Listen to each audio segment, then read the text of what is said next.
ये भारत के लोग पूछते हैं, संविधान लागू होने के बाद लोगों से क्यों नहीं पूछा गया कि जब भारत की किसी भी मस्जिद में गैर मुसलमान नहीं है, भारत की किसी भी मस्जिद में गैर मुसलमान मौलाना नहीं है, सिखों के गुरुद्वारों में गैर सिख कोई पाठी नहीं है, ईसाइयों के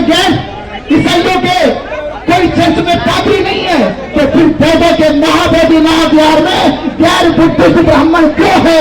ये पूछता भारत का बोर्ड, ये पूछना चाहिए आपको, क्यों है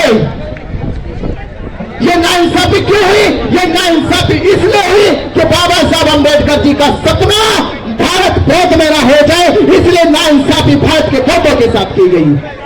तो हमें कसम है कि ये कसम है कि बाबा साहब डॉक्टर अंबेडकर जी ने 14 अक्टूबर 1956 में कसम खाई थी नागपुर के दीक्षा भूमि में। उस दिन हमें एहसास हुआ कि बाबा साहब अंबेडकर आपने हमें धर्म की दीक्षा देकर हमारा मान बढ़ाया है, और ये आपके बच्चे महाबोधि महाविहार मुक्त करके आपका सम्मान बढ़ाएंगे।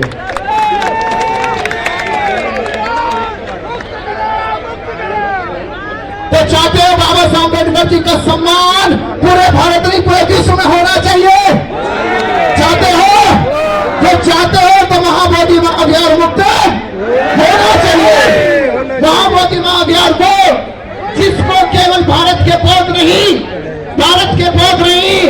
एशिया के पौध मानते हैं, और एशिया के पौध नहीं 2002 में यूनेस्को ने कहा दिया कि महाबोधि महाविहार केवल पौधों का नहीं, केवल विश्व के पौधों का नहीं, ये पूरे विश्व के लोगों का महाबोधि महाविहार है, ये विश्व धरोहर है। उसके बावजूद भी सरकार को समझ नहीं आई बात, केंद्र सरकार को समझ में नहीं आई।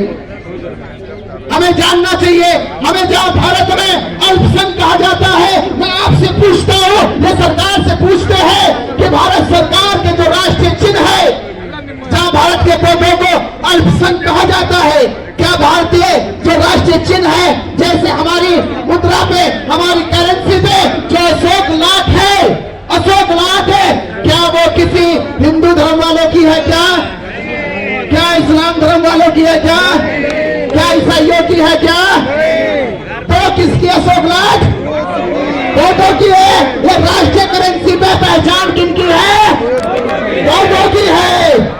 ये भारत में जो सर्वोच्च सम्मान भारत रत्न है, उसकी आकृति जो पीपल के पत्ते की है, क्या वो हिंदुओं की है? क्या वो मुसलमानों की है? क्या वो ईसाइयों की है? वो किनकी है?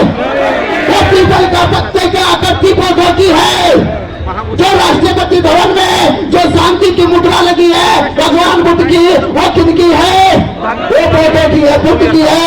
इसका मतलब ये हुआ ये भारत बौद्धों का भारत है, ये पूरा राष्ट्र बौद्धों का राष्ट्र है, और इस राष्ट्र में बौद्धों को अल्पसंख्यक है।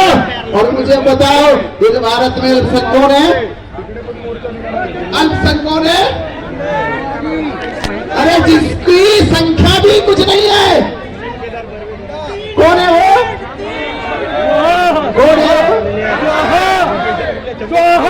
वही ब्राह्मण जिसने इस देश को खोखला करने की कोशिश करी है, जो इसमें अल्पसंख्यक है। आज तक देश के लोगों को बताया नहीं गया कि अल्पसंख्यक तो यह ब्राह्मण है, इस देश का बहुत अल्पसंख्यक नहीं बहुसंख्यक है।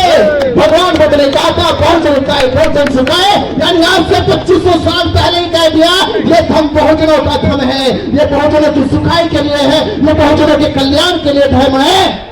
तो मेरे भारत के बौद्धों, भारत के उपासक उपासिकाएं, आपको एकजुट होकर अपनी जो ताकत दिखाई है, ये ताकत एहसास कराती है सरकार को, ये एहसास कराती है उन मनोवादियों को जिन्होंने भारत के बौद्धों के साथ अन्याय किया। यह अन्याय तब हुआ 1949 में, जब भारत में बौद्ध नहीं थे, उत्तर प्रदेश में बौद्ध नहीं थे, महाराष्ट्र में बौद्ध नहीं थे, कर्नाटक में बौद्ध नहीं थे। तब आपने उस समय सरकार को बेवकूफ बना दिया। और ये आज का भारत है जहाँ एक बच्चा बौद्ध का जगा हुआ है, जहाँ एक बच्चा भीम का जगा हुआ है, जो जानता है कि बौद्धों की विरासत क्या है, वो अब लड़ेगा और अपने हक अधिकार लेके रहेगा। महाबोधि महाविहार मुक्त करके रहेगा, ये हमने संकल्प